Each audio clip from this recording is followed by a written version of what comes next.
Hello friends, ನಮಸ್ಕಾರ. ABK hobby ಐಡಿಯಾಸ್ಗೆ ಸ್ವಾಗತ.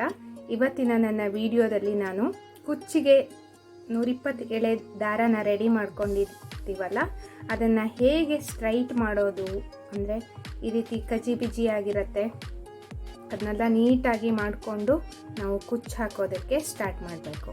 ಅದನ್ನು ಹೇಗೆ ಮಾಡೋದು ಅನ್ನೋದನ್ನು ನಾನು 2 ವಿಧಾನನ ತೋರಿಸ್ತಾ ಇದ್ದೀನಿ. ಅದಕ್ಕೂ ಮುಂಚೆ ನೀವು ಇದೇ ಫಸ್ಟ್ ಟೈಮ್ ಏನಾದರೂ ನನ್ನ ಚಾನಲ್ನ ವಿಡಿಯೋನ ನೋಡ್ತಿರೋದು ಅಂತ ಆದರೆ ನನ್ನ ಚಾನಲ್ ABK ಹಾಬಿ ಐಡಿಯಾಸ್ಗೆ ಸಬ್ಸ್ಕ್ರೈಬ್ ಆಗೋದಕ್ಕೆ ಮರಿಬೇಡಿ. ಹಾಗೂ ಪಕ್ಕದಲ್ಲೇ ಇರೋ ಆಲ್ ಅಂತ ಆಪ್ಷನ್ ಚೂಸ್ ಮಾಡಿದರೆ ನಾನು ಹಾಕೋ ವಿಡಿಯೋದ ನೋಟಿಫಿಕೇಷನ್ ನಿಮಗೆ ಬರುತ್ತೆ. ಇದರಿಂದ ಬಹಳ ಬೇಗನೆ ಅಂದರೆ ಎಲ್ಲರಿಗಿಂತ ಮುಂಚಿತವಾಗಿ ನಿಮಗೆ ವಿಡಿಯೋನ ನೋಡೋದಕ್ಕೆ ಸಹಾಯ ಆಗುತ್ತೆ. ಬನ್ನಿ ಫ್ರೆಂಡ್ಸ್, ಇವಾಗ 2 ವಿಧಾನ ಯಾವುದು ಮತ್ತು ಹೇಗೆ ಮಾಡೋದು ಅಂತ ನೋಡಿಬಿಡೋಣವಾ. ನೋಡಿ ಫ್ರೆಂಡ್ಸ್, ನಾನಿಲ್ಲಿ ಕುಚ್ಚಿಗೆ ಅಂತ 120 ಎಳೆ ದಾರನ ರೆಡಿ ಮಾಡ್ಕೊಂಡಿದ್ದೀನಿ. ಇದನ್ನು ಸಹ ನಾನು 2 ವಿಧಾನದಲ್ಲಿ ತೋರಿಸಿದ್ದೀನಿ. ಒಂದು ಸ್ವಲ್ಪ ಸಣ್ಣದಾಗಿ ಹೇಗೆ ಸ್ವಲ್ಪನೇ ಮಾಡ್ಕೊಳ್ಳೋದು, ಮತ್ತು ತುಂಬ ಉದ್ದವಾಗಿ ಲಾಂಗ್ ಆಗಿ ಹೇಗೆ ದಾರನ ರೆಡಿ ಮಾಡ್ಕೊಳ್ಳೋದು ಅನ್ನೋ ವಿಧಾನನ ತೋರಿಸಿದ್ದೀನಿ. ಮತ್ತು ಶಾರ್ಪಾಗಿ ಹೇಗೆ ಹಾಕಬೇಕು ಅನ್ನೋದು ಸಹ ಇದೆ. ಅದರ ಲಿಂಕ್ನ ನಾನು ಆಲ್ರೆಡಿ ವಿಡಿಯೋನ ಅಪ್ಲೋಡ್ ಮಾಡಿದ್ದೀನಿ. ಅದರ ಲಿಂಕ್ನ ಮೇಲ್ಗಡೆ ಐ ಬಟನ್ನಲ್ಲಿ ಹಾಕ್ತಾ ಇದ್ದೀನಿ. ಅದನ್ನ ಚೆಕ್ ಮಾಡಿ ನಿಮಗೆ ಈ ರೀತಿ ದಾರ ಹೇಗೆ ಮಾಡ್ಕೊಳ್ಳೋದು ಅನ್ನೋದು ಗೊತ್ತಾಗತ್ತೆ. ಬನ್ನಿ ಫ್ರೆಂಡ್ಸ್, ಇವಾಗ ನೋಡಿ, ನಾನು ದಾರನ ರೆಡಿ ಮಾಡಿಕೊಂಡು ಹೀಗೆ ಸುತ್ತಿಟ್ಟಿದ್ದೀನಿ. ನೋಡಿ, ಇದು ತುಂಬ ಉದ್ದವಾಗಿ ಮಾಡ್ಕೊಂಡಿರೋದು.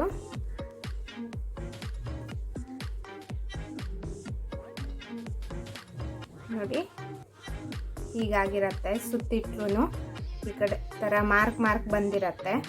ಇದನ್ನೆಲ್ಲ ನಾವು ನೀಟಾಗಿ ತೆಗೆದು ನಾವು ಕುಚ್ಚು ಹಾಕ್ಕೋಬೇಕಾಗತ್ತೆ.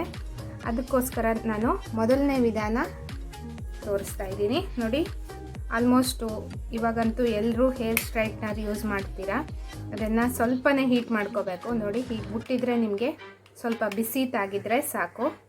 ಆಮೇಲೆ ಅದನ್ನು ಹೀಗೆ ಇಟ್ಕೊಂಡು ಹೀಗೆ ಸ್ಟ್ರೈಟ್ ಮಾಡ್ಕೋಬೇಕು.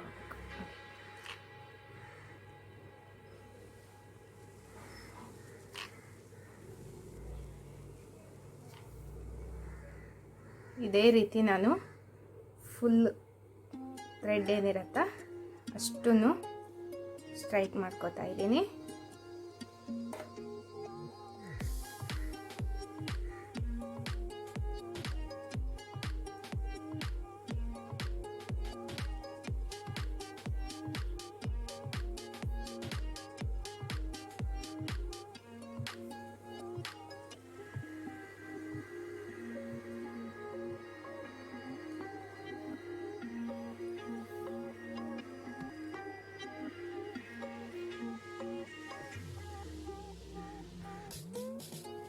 ನೋಡಿ, ಹೀಗೆ ಹೇರ್ ಸ್ಟ್ರೈಟ್ನರ್ ಏನಿರತ್ತಲ್ಲ ಅದನ್ನು ತುಂಬ ಬಿಸಿ ಮಾಡ್ಕೋಬಾರ್ದು. ತುಂಬ ಬಿಸಿ ಆಗಿಬಿಟ್ರೆ ಇದು ಸಿಲ್ಕ್ ಥ್ರೆಡ್ ಅಲ್ವಾ, ಕರ್ಗು ಹೋಗೋ ಚಾನ್ಸು ತುಂಬಾ ಇರುತ್ತೆ. ಮತ್ತು ನಿಮಗೆ ಹೇರ್ ಸ್ಟ್ರೈಟ್ನರ್ ಸಹ ಯೂಸಿಗೆ ಬರಲ್ಲ, ಅದು ಹಿಡ್ಕೊಂಡ್ಬಿಡತ್ತೆ ಕರಗಿ. ಅದಕ್ಕೋಸ್ಕರ ಸ್ವಲ್ಪನೇ ಬಿಸಿ ಮಾಡಿಕೊಂಡ್ರೆ ಸಾಕು. ನೋಡಿ, ಹೀಗೆ ಮಾಡಿಕೊಂಡು ಫುಲ್ ಒಂದು ಸಲ ಹೀಗೆ ಮಾಡಬೇಕು. ಫಸ್ಟು ಒಂದು ಸಾರಿ ಸ್ವಲ್ಪ ಮಾಡ್ತಾ ಹೋಗಿ, ಆಮೇಲೆ ಹೀಗೆ ಫಸ್ಟ್ ಸ್ಟಾರ್ಟಿಂಗಿಂದ ತೊಗೊಂಡ್ಬಿಟ್ಟು ಹೀಗೆ ಎಂಡಿಂಗ್ವರೆಗೂ ಹೀಗೆ.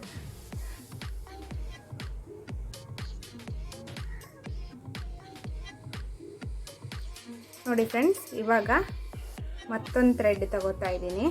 ಇವಾಗ ನಿಮಗೆ ಮತ್ತೊಂದು ವಿಧಾನನ ತೋರಿಸ್ತಾ ಇದ್ದೀನಿ. ಇವಾಗ ಸ್ಟ್ರೈಟ್ನರ್ ಇಲ್ಲ ಅಂತಂದರೆ ನಿಮ್ಮ ಹತ್ರ ಐರನ್ ಬಾಕ್ಸ್ ಅಂತೂ ಇದ್ದೇ ಇರುತ್ತೆ. ಇದನ್ನು ನೋಡಿ, ತುಂಬ ಬಿಸಿ ಮಾಡ್ಕೋಬಾರ್ದು. ಹೀಗೆ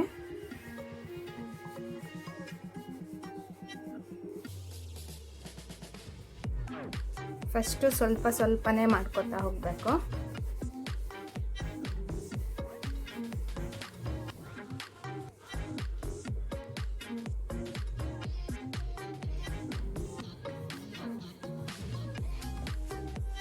ಇಟ್ಕೊಂಡು ಹೀಗೆ ಮಾಡಿದ್ರು ನಡೆಯುತ್ತೆ. ಟೈಟಾಗಿ ಹಿಡ್ಕೋಬೇಕು. ಹೀಗೆ ಲೆಫ್ಟ್ ಹ್ಯಾಂಡಲ್ಲಿ ಹೀಗೆ ದಾರ ತೆಗಿಬೇಕು. ನೋಡಿ ಇನ್ನೊಂದು ಸಲ ತೋರಿಸ್ತೀನಿ. ಈಗ ಇಲ್ಲೇ ತೋರಿಸ್ತೀನಿ ನೋಡಿ. ಹೀಗೆ ಐರನ್ ಬಾಕ್ಸ್ ಟೈಟಾಗಿ ಇಟ್ಕೊಂಡು ಲೆಫ್ಟ್ ಹ್ಯಾಂಡಲ್ಲಿ ಹೀಗೆ ದಾರನ ಎಳಿಬೋದು.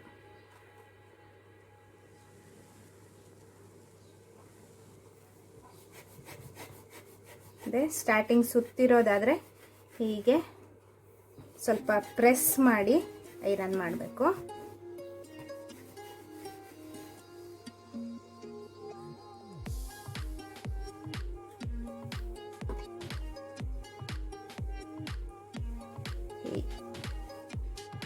ನೋಡಿ ಇವಾಗ ಥ್ರೆಡ್ ಎಲ್ಲ ಫುಲ್ ಸ್ಟ್ರೈಟ್ ಆಗಿದೆ.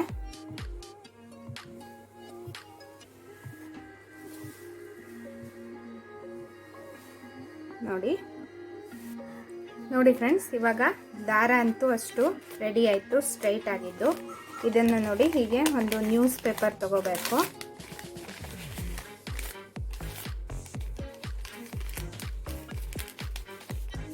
ಹೀಗೆ ನೋಡಿ ಈ ಕಡೆಯಿಂದ ಸುತ್ತುತ್ತಾ ಬರಬೇಕು.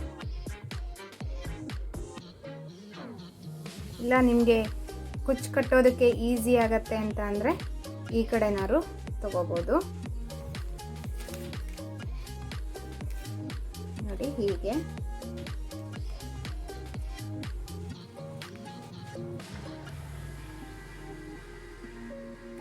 ನೆಕ್ಸ್ಟು ನೋಡಿ ಹೀಗೆ ಓಪನ್ ಇರತ್ತಲ್ಲ ಆ ಭಾಗದಲ್ಲಿ ಹೀಗೆ ಒಳಗೆ ಹಾಕಬೇಕು.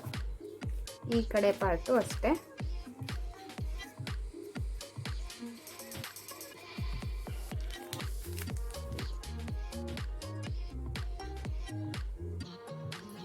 ನೋಡಿ ಫ್ರೆಂಡ್ಸ್, ಈ ರೀತಿಯಾಗಿ ನಾನು 3 ದಾರನೂ ಹೀಗೆ ಸುತ್ತಿ ಇಟ್ಕೊಂಡಿದ್ದೀನಿ. ಇವಾಗ ರೆಡಿಯಾಗಿರೋ ದಾರ ಅಂತೂ ಆಯಿತು ಹೀಗೆ ಸ್ಟ್ರೈಟ್ ಮಾಡ್ಕೊಳ್ಳೋದು ಅಂತ. ನೋಡಿ ಸೀರೆ ಕುಚ್ಚು ಆಲ್ರೆಡಿ ಕಟ್ಟಿ ಇಟ್ಟಿರ್ತೀವಲ್ಲ, ಅದನ್ನು ನಾವು ಹೇಗೆ ನೋಡಿ ಹಾಗೆ ಇಟ್ಬಿಟ್ರೆ ಈ ರೀತಿ ವಾಶ್ ಆದಮೇಲೆ ಈ ರೀತಿ ಆಗಿಬಿಡತ್ತೆ. ಇದನ್ನು ನಾವು ಹೇಗೆ ಸ್ಟ್ರೈಟ್ ಮಾಡ್ಕೊಳ್ಳೋದು ಅಂತ ನೋಡೋಣವಾ? ನೋಡಿ ಫ್ರೆಂಡ್ಸ್, ಇವಾಗ ಸೀರೆನ ಹೀಗೆ ಇಟ್ಕೊಂಡಿದ್ದೀನಿ. ಐರನ್ ಬಾಕ್ಸ್ನು ಹೀಗೆ ಸ್ವಲ್ಪ ಹೀಟ್ ಮಾಡ್ಕೊಂಡಿದ್ದೀನಿ. ನೋಡಿ ಹೀಗೆ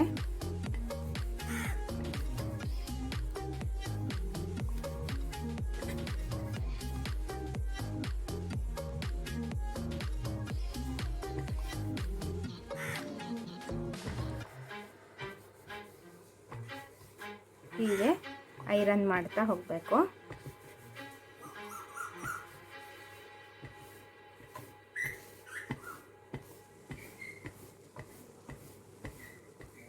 ನೋಡಿ ಫ್ರೆಂಡ್ಸ್, ಕೆಲವೊಂದು ಸಲ ಕೆಲವೊಂದು ಕುಚ್ಚು ಕರೆಕ್ಟಾಗಿ ಸ್ಟ್ರೈಟಾಗಿ ಬರಲ್ಲ ಐರನ್ ಮಾಡಿದ್ರೂ. ಆವಾಗ ನಾವು ಒಂದು ಸಲ ಹೀಗೆ ನೀಟಾಗಿ ಸ್ವಲ್ಪ ನೀರನ್ನು ಹಚ್ಕೋಬೇಕಾಗತ್ತೆ.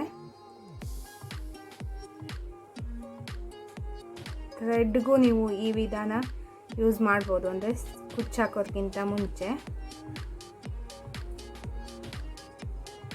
ಹೀಗೆ ನೋಡಿ ಸ್ವಲ್ಪ ಹಸಿ ಮಾಡ್ಕೊಂಡ್ಬಿಟ್ರೆ ನಿಮಗೆ ಅಷ್ಟು ಥ್ರೆಡ್ಡು ಹೀಗೆ ನೀಟಾಗಿ ಬರುತ್ತೆ.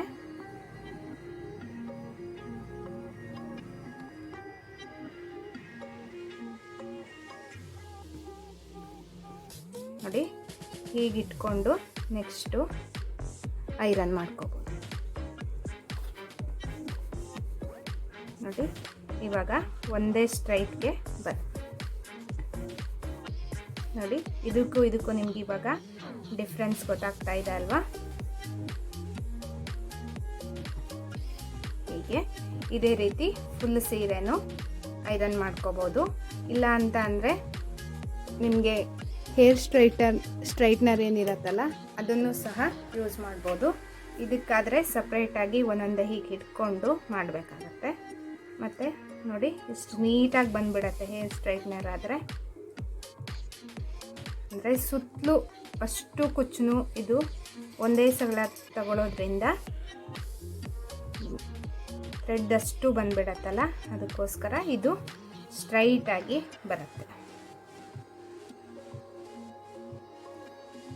ಹೇರ್ ಸ್ಟ್ರೈಟ್ನರಲ್ಲಿ ನಿಮಗೆ ಕರೆಕ್ಟಾಗಿ ನೀಟಾಗಿ ಬಂದುಬಿಡತ್ತೆ. ನೋಡಿ ಇದರಲ್ಲಿ ತೋರಿಸ್ತೀನಿ.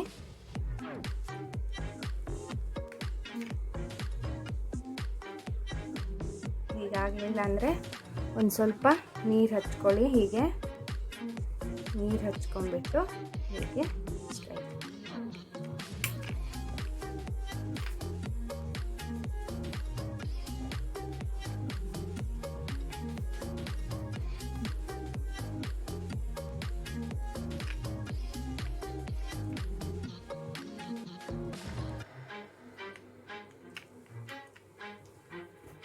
ಹೀಗೆ ಫ್ರೆಂಡ್ಸ್ ನೋಡಿ, ಇದಕ್ಕೂ ಇವಾಗ ಡಿಫ್ರೆನ್ಸ್ ನಿಮಗೆ ಗೊತ್ತಾಗ್ತಾ ಇದೆ ಅಲ್ವಾ?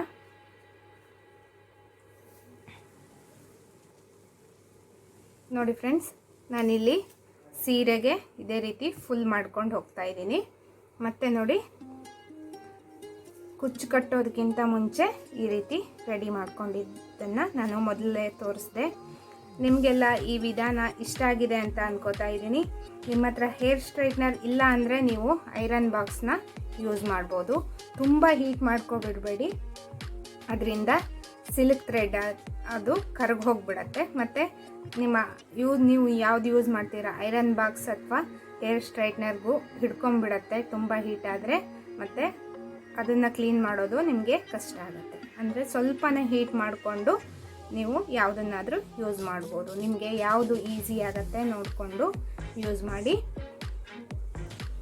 ಮತ್ತು ಫ್ರೆಂಡ್ಸ್, ಈ ವಿಡಿಯೋನ ನೋಡಿಬಿಟ್ಟು ನೀವು ಲೈಕ್ ಮಾಡಿ, ನಿಮ್ಮ ಅನಿಸಿಕೆನ ಕಮೆಂಟ್ ಸೆಕ್ಷನ್ನಲ್ಲಿ ತಿಳಿಸಿ. ಮತ್ತು ನಿಮ್ಮ ಫ್ಯಾಮಿಲಿ ಫ್ರೆಂಡ್ಸ್ಗೆಲ್ಲ ಈ ವಿಡಿಯೋನ ಶೇರ್ ಮಾಡೋದಕ್ಕೆ ಮರಿಬೇಡಿ.